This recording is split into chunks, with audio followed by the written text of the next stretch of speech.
So let me show you how to hard reset your OnePlus Buds 4. Now this is very simple.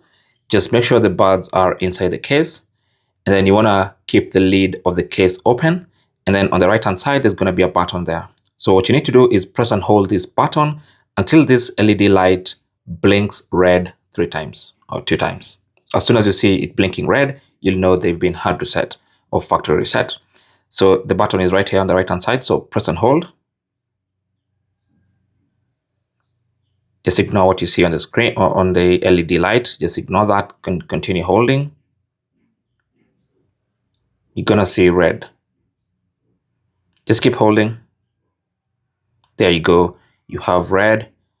1, 2, 3. And back to white. That's a successful hard reset of your OnePlus Buds 4.